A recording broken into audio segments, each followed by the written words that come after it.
Cellule Histoire et Géographie, lycée Djignabo. Leçon, les causes générales de la décolonisation. Introduction. Après 1945, la décolonisation s'intensifie en Afrique et en Asie. Elle devient inévitable car l'Europe est affaiblie par la Seconde Guerre mondiale. Cette évolution s'explique par des causes externes et internes. Les causes externes de la décolonisation.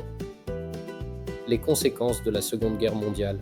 Le conflit a révélé la vulnérabilité des puissances coloniales, démystifiant l'image du colonisateur. Les peuples colonisés, ayant participé au combat, ont pris conscience de leur force et ont revendiqué leur liberté. De plus, la guerre a affaibli les métropoles, les rendant incapables de maintenir leur domination.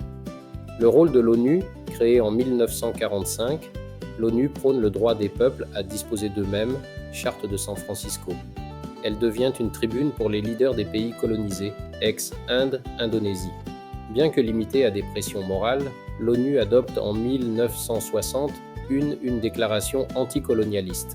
L'action des deux grands, l'URSS soutient la décolonisation pour des raisons idéologiques. Les États-Unis, par pragmatisme économique et tradition démocratique, y sont également favorables. Toutefois, leur appui est conditionné par leur lutte contre le communisme, doctrine Truman.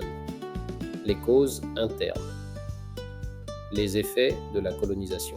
La colonisation a bouleversé les sociétés, provoqué des frustrations et suscité une prise de conscience nationaliste. L'essor du nationalisme, syndicats, partis politiques, anciens combattants, étudiants et intellectuels, Cheikh Anta Diop, Amilcar Cabral, jouaient un rôle central dans la lutte pour l'indépendance. L'émergence du tiers-monde, les conférences de Bandung, 1955, du Caire, 1957, et d'Accra, 1958, ainsi que les mouvements panafricanistes, panarabistes et asiatistes, renforcent les revendications indépendantistes. Conclusion, la décolonisation résulte d'un faisceau de causes internes et externes. Entre 1945 et 1975, la majorité des colonies africaines et asiatiques deviennent indépendantes, parfois pacifiquement, parfois par la lutte.